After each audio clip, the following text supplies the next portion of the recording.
Arsenio Hall quickly captivated audiences with his charm and rose to fame as a groundbreaking late-night host.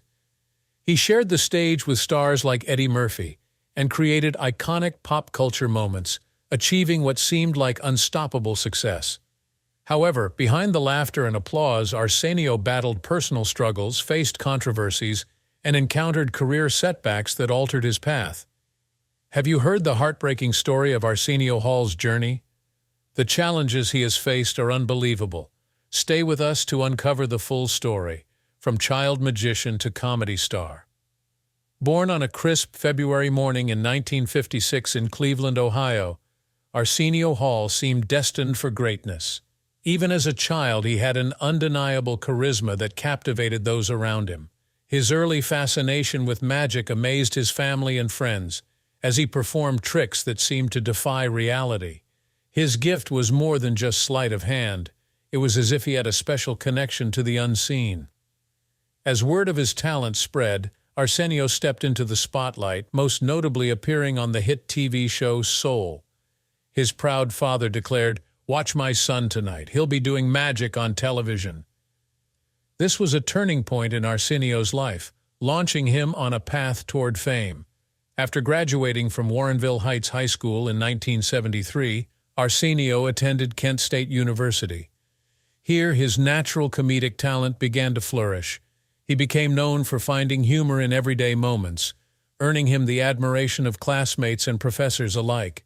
His wit was so sharp that in 1979, a friend even confessed to cheating by submitting a paper Arsenio had written.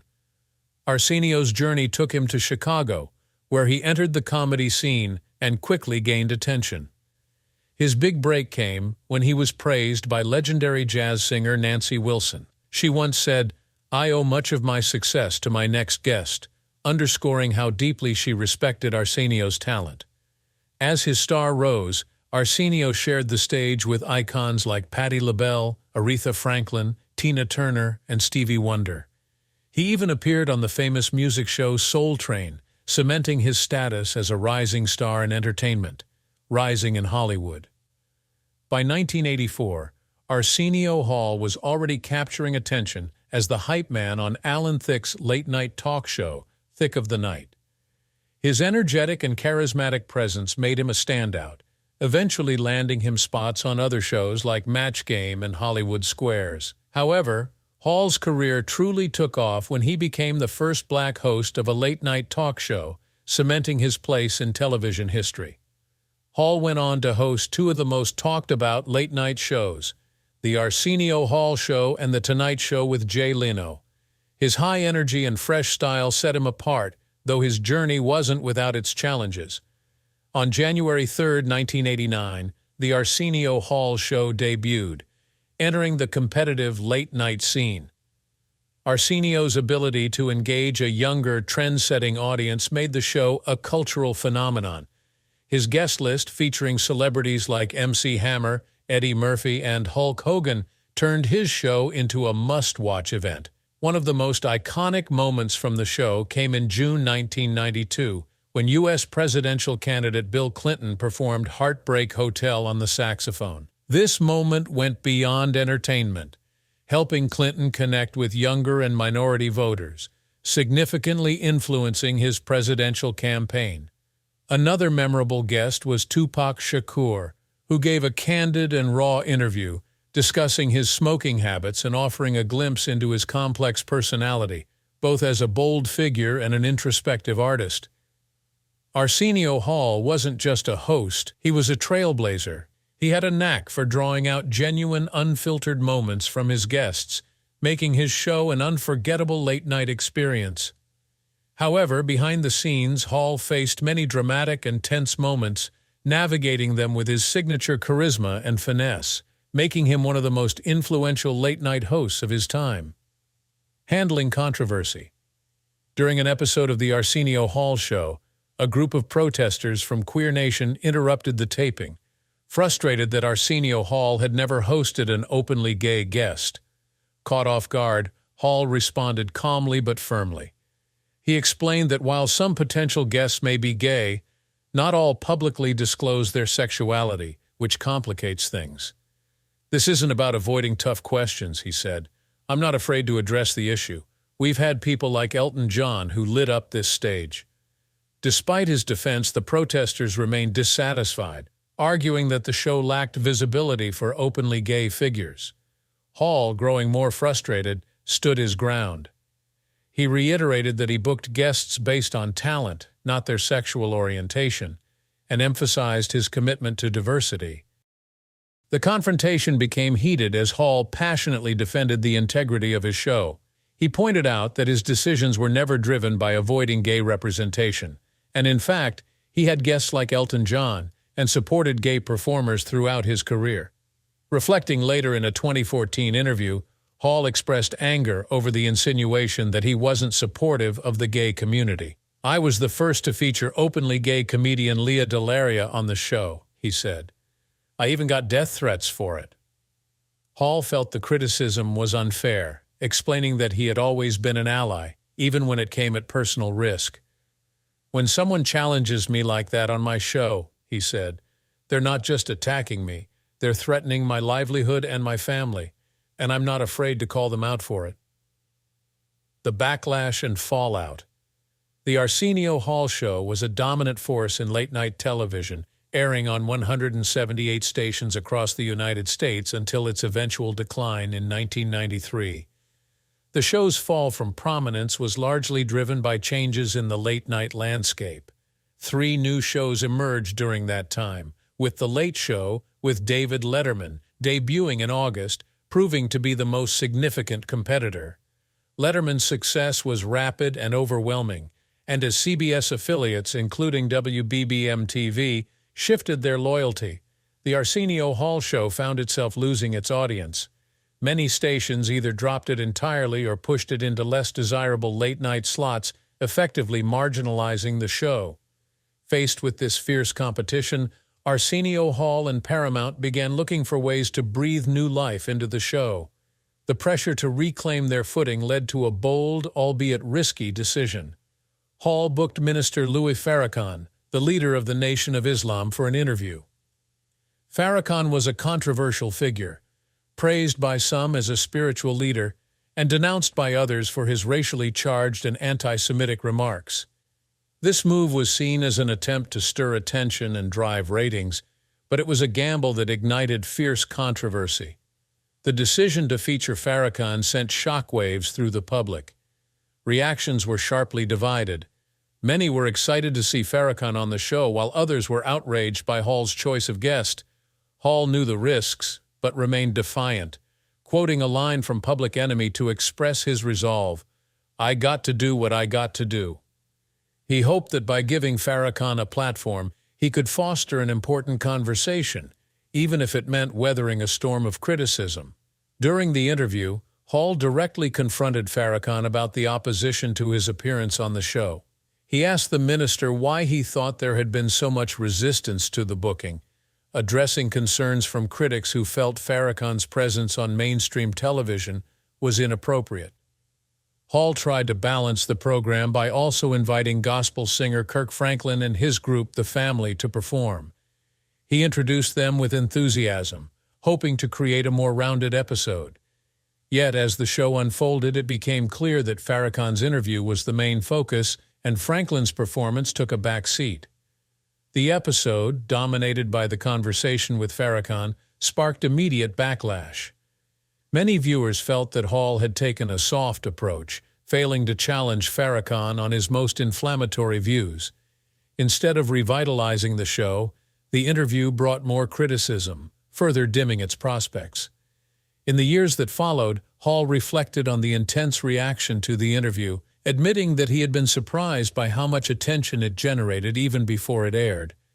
Nevertheless, he defended the decision to feature Farrakhan, noting that there was genuine interest from the audience in hearing from the controversial figure, especially in light of the upcoming Million Man March.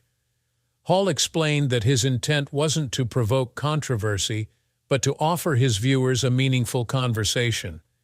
He recalled his curiosity about Farrakhan, particularly because of surprising details like his violin teacher being white, which added complexity to Farrakhan's public image.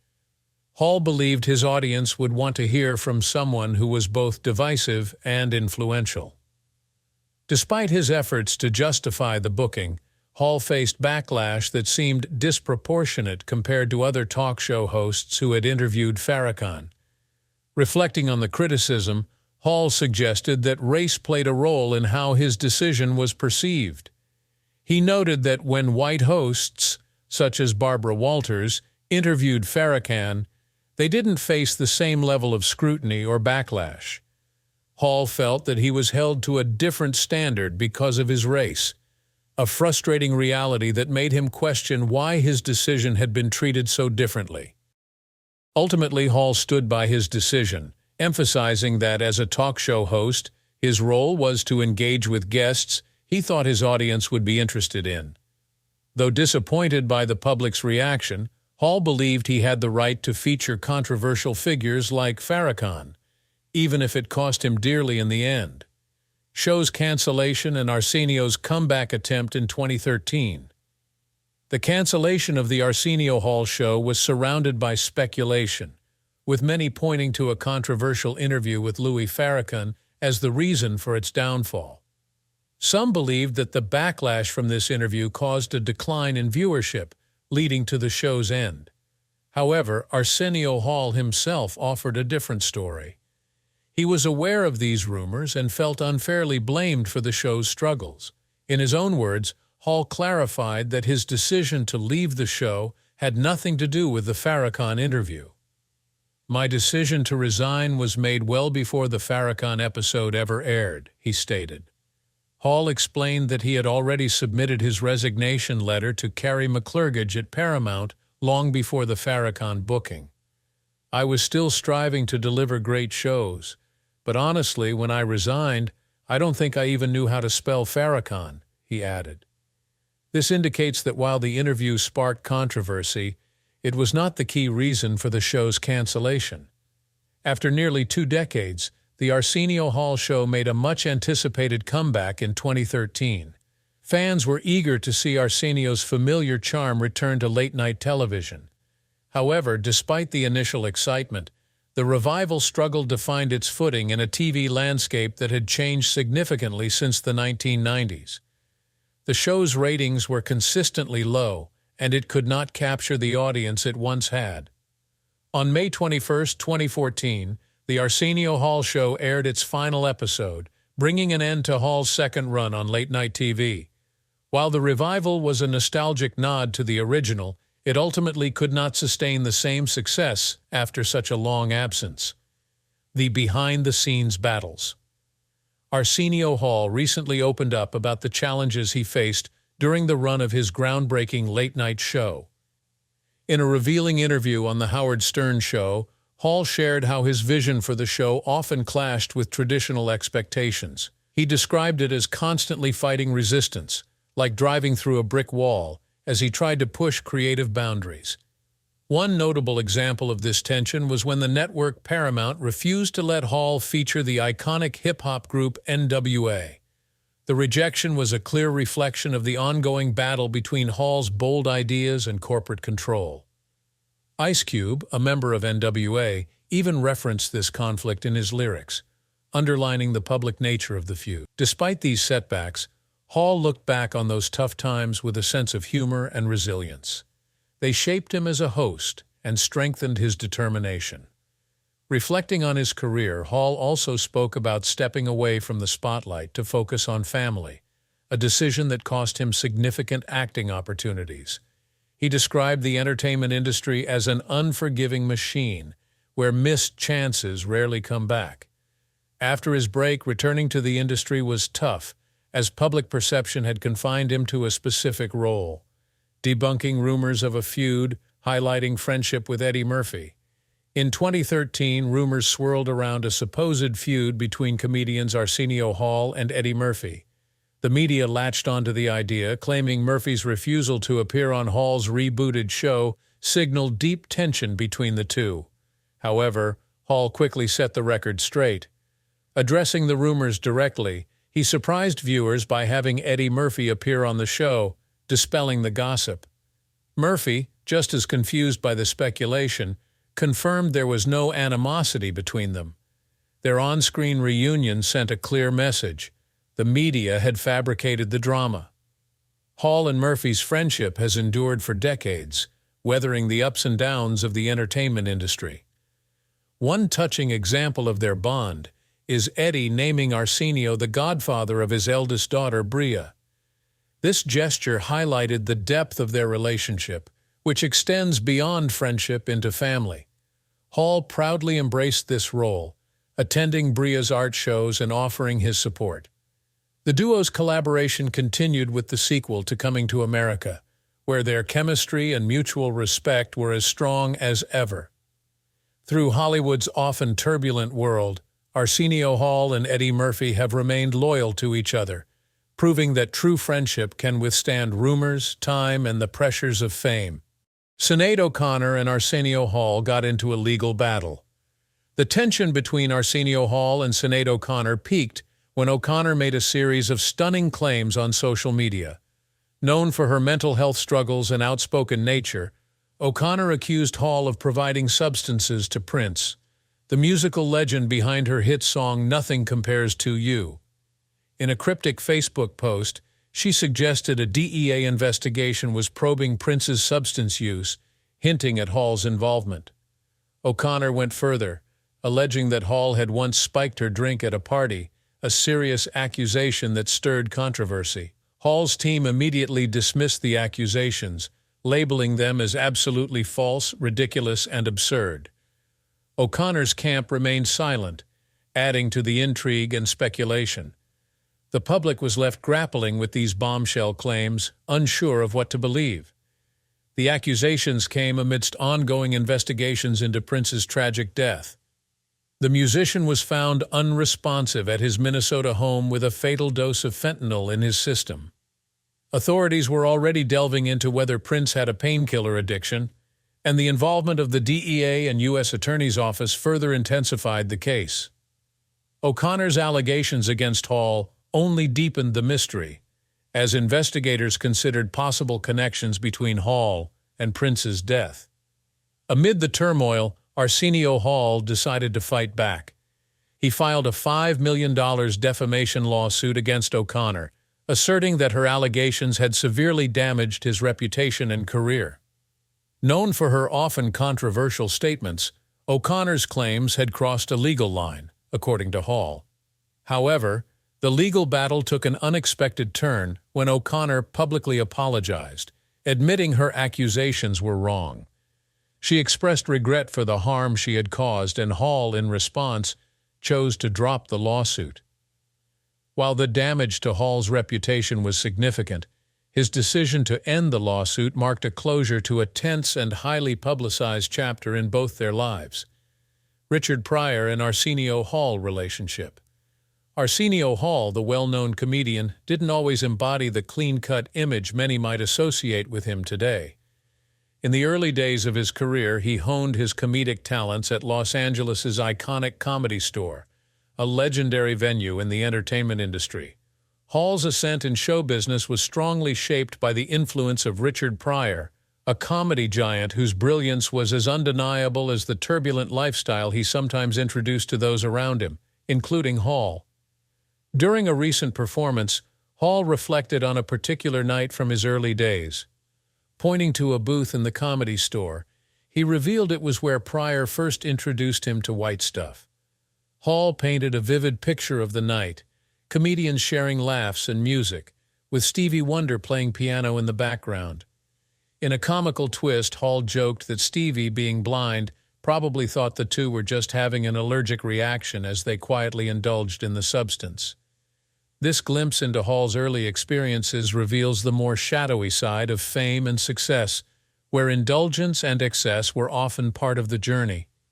Unlike Pryor, who struggled with addiction throughout his life, Hall managed to avoid that destructive path. Pryor's battles with substances became public knowledge, ultimately leading to his untimely death. Despite being introduced to White Stuff by Pryor, Hall navigated the challenging entertainment industry without falling into the same traps. After Hall's show ended, rumors swirled about him entering rehab, largely because of his connection to Pryor. but Hall, under a pseudonym, took to the internet to deny these rumors, clarifying he was not in detox at the Betty Ford Center. Hall's bond with Pryor remained strong throughout Pryor's life, even as the legendary comedian's health deteriorated. Hall shared how he would secretly take Pryor out on little outings, pushing him in a cart and giving him moments of escape during his difficult final days. This act of kindness demonstrated their enduring friendship, one that withstood Pryor's personal struggles. Hall's loyalty shone through as he continued to support Pryor, arranging visits with old friends like Quincy Jones and Steve Harvey to lift his spirits. Even as Pryor's ability to speak faded, his humor persisted, communicated through gestures and expressions. Hall's dedication to Pryor until the end speaks volumes about their deep connection. Despite Pryor's tragic battle with addiction, his impact on comedy was monumental, and Hall's support for him was a testament to their friendship. Fatherhood and stepping back from the spotlight. Arsenio Hall, a prominent figure in entertainment, has always been fiercely protective of his personal life. Despite his fame, Hall values privacy and has taken significant steps to keep his personal affairs from public scrutiny.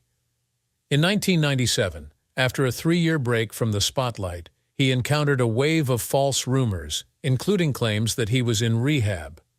Annoyed by the inaccuracies, Hall decided to respond cleverly. Using a fake name online, he humorously denied the rumors, showing both his wit and frustration with the public's fascination with his private life. A significant shift occurred in Hall's life in 1998 with the birth of his son, Arsenio Hall Jr. Becoming a father was a deeply personal and cherished milestone, especially after Hall's concerns about fertility. This moment pushed him to make a pivotal choice, stepping back from his career to focus on parenting. Hall wanted to be present for every milestone in his son's life, ensuring he could provide the love, support, and guidance that mattered most to him. Even after separating from his partner, Cheryl Bonac, in 2002, Hall's dedication to raising his son remained unwavering.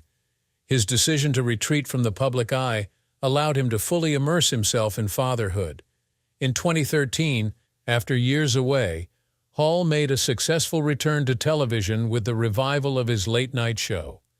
Though the show didn't last as long as anticipated, it reaffirmed his lasting charisma and connection with audiences. Financially secure, Hall has continued to thrive, boasting a net worth of $16 million. In 2021, his role in Coming to America was another high point, proving his continued relevance in entertainment. Today, while little is known about Hall's personal relationships or future projects, his legacy remains strong. Fans eagerly await his next move, trusting that his unique blend of humor and charm will keep him a beloved figure in the industry. Thank you for watching this video. If you enjoyed it, please like, subscribe, comment, and turn on notifications to stay updated with our latest content.